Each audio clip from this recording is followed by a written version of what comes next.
नमस्कार बच्चों।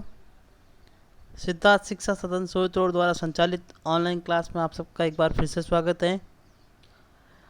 मैं आपका संस्कृत का टीचर गोविंद चौहान हूँ। हम लोग हमारा 7वां अध्याय जिसका नाम है संकल्प सिद्धिदायक उसका अध्ययन कर रहे थे। इसका अर्थ है संकल्प हमेशा सिद्धि देता है। इसमें माता पार्वती वह अपने तप के द्वारा भगवान शिव जो है उनको प्रसन्न करना चाहती है, उनसे शादी करना चाहती है। इसकी कहानी दिखाई गई है। तो एक बार वापस हमने जो थोड़ा सा पाठ पढ़ा था उसको देखते हैं। तो देखिए, पार्वती शिवम पति रूपेण अवांछित। पार्वती जो है वो शिव को पति के रूप में अवांछित यानी चाहती हैं। एतदर्थम सा तपस्याम कुर्व कर्तुम इच्छत, और इसलिए उन्होंने तपस्या करने की इच्छा की। सा स्वकीय मनोरथम मात्रे न वेद्यत। उन्होंने अपना जो मनोरथ है, अपने मन की जो इच्छा है वो अपनी माता को निवेदित की, बताई। तत्श्रुत्वा माता मैना चिंताकुला अभवत, और यह सुनकर माता मैना जो है वह चिंता में व्याकुल हो गई। उन्होंने सोचा उसकी माता ने कि मेरी बेटी तपस्या कैसे करेगी, जिसको मैंने कभी कुछ काम करने नहीं दिया, वो इतनी भारी तपस्या कैसे करेगी। तो वो चिंता में व्याकुल हो गई। तो मैना बोलती है, देखिए मैना यानी माता पार्वती जी की, देखिए वत्से यानी हे वत्सा, हे बेटी, मनीषिता देवता गृहे एव संति, यानी इच्छित देवता जो है वो हमारे घर में ही है। तपह कठिनम भवति, तब कठिन होता है। तब शरीरम सुकोमलम वर्ते, तुम्हारा शरीर तो बहुत ही कोमल है। गृहे एव वस, घर में ही रहो। अत्रैव तवाभिलाष सफल भविष्यति, यहाँ पर ही तुम्हारी अभिलाषा है वो सफल हो जाएगी। तो पार्वती कहती है अम्ब यानी हे माता, तादृश अभिलाष तु तपसा एव पूर्ण भविष्यति, इस प्रकार की अभिलाषा जो है वो तो तप से ही पूर्ण होगी।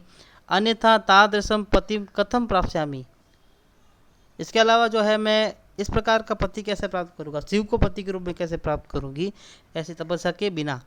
अहम तपः एव चरिष्यामि, मैं तप ही करूँगी। इति मम संकल्प, यह मेरा संकल्प है। तो मैना बोली, पुत्री त्वमेव मे जीवनाभिलाष, हे पुत्री तुम ही मेरी जीवन की अभिलाषा हो।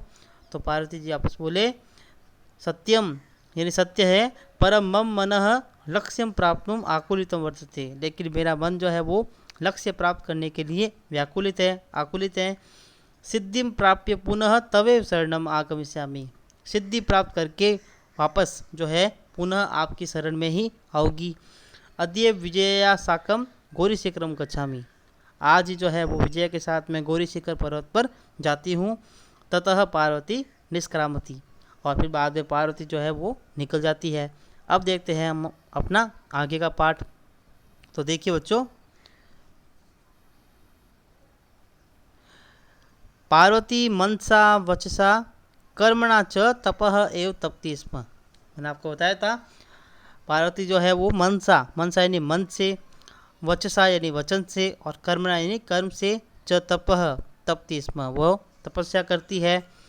कदाचित रात्रौ स्थली कदाचित शिलायाम स्वपिति स्म, कभी जो है वो रात को स्टंडिले यानी जमीन पर, और कभी जो है शिलायाम यानी चट्टान पर सोती है। एकदा विजया अवदत, अब एक दिन विजया जो उसकी सहेली थी वह बोली।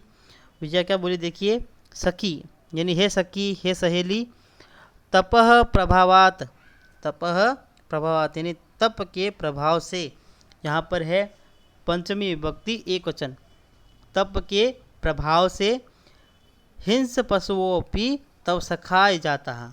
हिंसक पशु, हिंसक यानी ऐसे पशु जो हमारी जान ले सकते हैं, वह भी तुम्हारे सखाए यानी मित्र बन गए। हिंसक पशु, शेर जैसा शेर, तो ऐसे जो पशु हैं वो भी तुम्हारे मित्र बन गए। पंचाग्नि व्रतम अपि त्वम अतप, तुमने पंचाग्नि व्रत जो है वह भी, उसकी भी तपस्या कर दी है, पंचाग्नि व्रत। पुनरपि तव अभिलाषः न पूर्णः अभवत्, पुनरपि, देखिए सब बच्चों, पुनः धन अपि, दो शब्द है, पुनः धन अपि, और यहाँ पर रुत्व विसर्ग संधि हुई है, विसर्ग का र बन गया। अब वैसे मैंने आपको बताया था कि यदि विसर्ग से पहले अ आता है, उसके बाद में भी अ आता है, तो विसर्ग का उ हो जाता है और उसके बाद में ओ होता है। लेकिन यहाँ फिर भी र बना विसर्ग का, तो उसका कारण बच्चों ये है कि पुनः जो है वो अव्यय शब्द है। जब अव्यय शब्द के अंदर विसर्ग हो और उसके बाद कोई शब्द आता है तो वहाँ पर र बनता है, इसलिए पुनरअपि। तो पुनरअपि यानी पुनः भी, तब पुनः अपि यानी बाद में भी, तब यानी तुम्हारी, अभिलाषः यानी अभिलाषा, न पूर्णः अभवत्, पूर्ण नहीं हुई। तुमने इतना कुछ कर दिया है, हिंसक पशु जो है वो भी तुम्हारे मित्र बन चुके हैं, फिर भी जो है वो तुम्हारी अभिलाषा जो है वो पूर्ण नहीं हुई।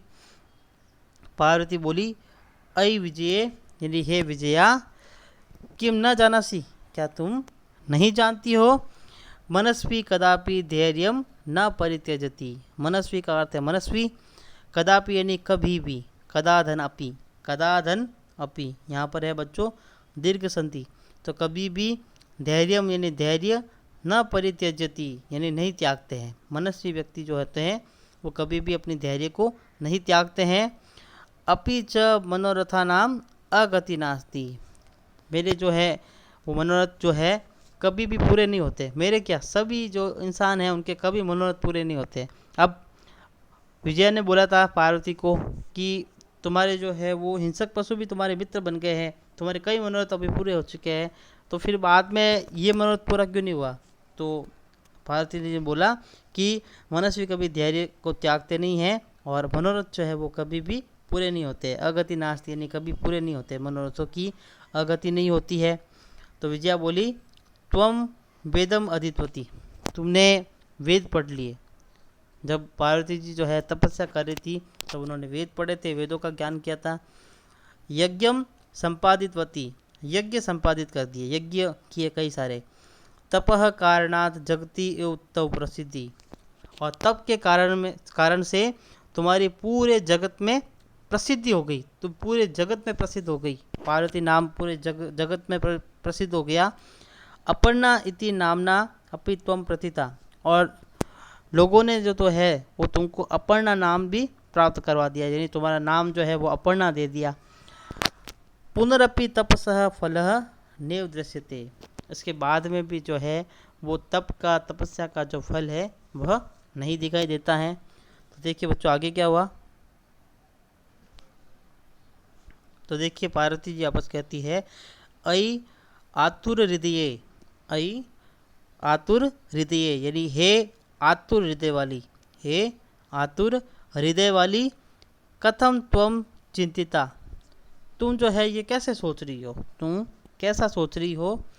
तभी क्या होता है, नेपथ्य, नेपथ्य का अर्थ है पर्दे के पीछे से, क्योंकि ये जो सारा है वो एक नाटक चल रहा है एक मंच के ऊपर, ठीक है। तो नेपथ्य यानी पर्दे के पीछे से आवाज़ आती है, अयि वो यानी हे अहम आश्रम वटु हूँ, मैं आश्रम का ब्रह्मचारी हूँ। मैं आश्रम का, वटु का अर्थ होता है ब्रह्मचारी, तो मैं आश्रम का ब्रह्मचारी हूँ। जलम वांछामि, और मैं जल मांगता हूँ, जल चाहता हूँ, मुझे जल पीना है, मुझे जल पीना है। अहम जलम वांछामि यानी मैं जल पीना चाहता हूँ। ससंभवम यानी अचानक से वो डर कर जो है बोलती है कि विजय यानी हे विजया, पश्य को अपि वटुहु आगतो अस्ति। पश्य, पश्य का अर्थ होता है देखो। यहाँ पर बच्चों कई आपको मैंने शायद बताया होगा, कई बार ऐसा होता है कि कर्ता नहीं होता है लेकिन तो भी जो है वो क्रिया के अंदर उस कर्ता के अनुसार चीज़ें लगाई जाती है। जैसे पानी लाओ, तो यहाँ पर कर्ता कौन होने वाला है, तुम पानी लाओ या आप पानी लाओ, इस प्रकार से, क्योंकि किसी न किसी को तो आज्ञा देगा वो। तो यहाँ पर भी वो विजया को आज्ञा दे रही है। अब यहाँ पश्य आए, देखिए आप बच्चों, विजया को ये विजया के है विजया तुम देखो, तुम देखो इस प्रकार से, लेकिन यहाँ पर तुम जो है वो छुपा हुआ है, यहाँ यही बोला देखो। तो देखो है तो यहाँ पर तो हमें श्योर सा पता है कि कर्ता तो विजया है और वो उसको बोलेगी कि तुम देखो। इससे देखिए पश्य के अंदर जो है वो लोट लकार मध्यम पुरुष एकवचन है, क्योंकि त्वम जो है वो मध्यम पुरुष एकवचन है, इसलिए पश्चिम में भी लोट लकार मध्यम पुरुष एकवचन। अब लोट लकार क्यों लगाया, क्योंकि यहाँ पर वो आज्ञा दे रही है कि देखो, इसलिए मध्यम पुरुष एकवचन। मध्यम पुरुष एकवचन होता है लोट लकार का अ, तो पश्य के अंदर जोड़ा गया है। तपस्या यानी देखो, को अपि वटुहु आगतो अस्ति, कोई वटु यानी ब्रह्मचारी, कोई ब्रह्मचारी आगतो अस्ति यानी आया है। विजया झटिति अगच्छत, अब विजया जो है वो जल्दी से अगच्छत यानी गई।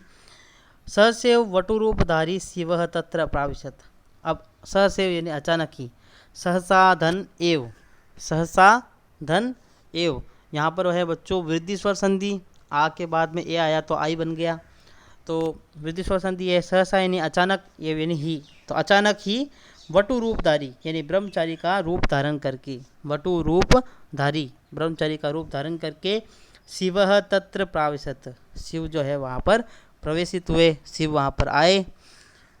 देखिए आगे विजया बोली, वटो यानी हे ब्रह्मचारी, स्वागतम ते, तुम्हारा स्वागत है। उपविशतु भवान, आप बैठिए, भगवान का अर्थ क्या होता है आप, और उपविशतु यानी बैठिए। अब बच्चों यहाँ पर एक तो त्वम शब्द होता है, वो मध्यम पुरुष एक वचन होता है, मध्यम पुरुष एक वचन। हिंदी में हम क्या बोलते हैं, ऐसे एक, सबसे पहले आप इंग्लिश में देखिए बच्चों, इंग्लिश में तुम और आपको एक ही शब्द बोलते हैं, वो है यू।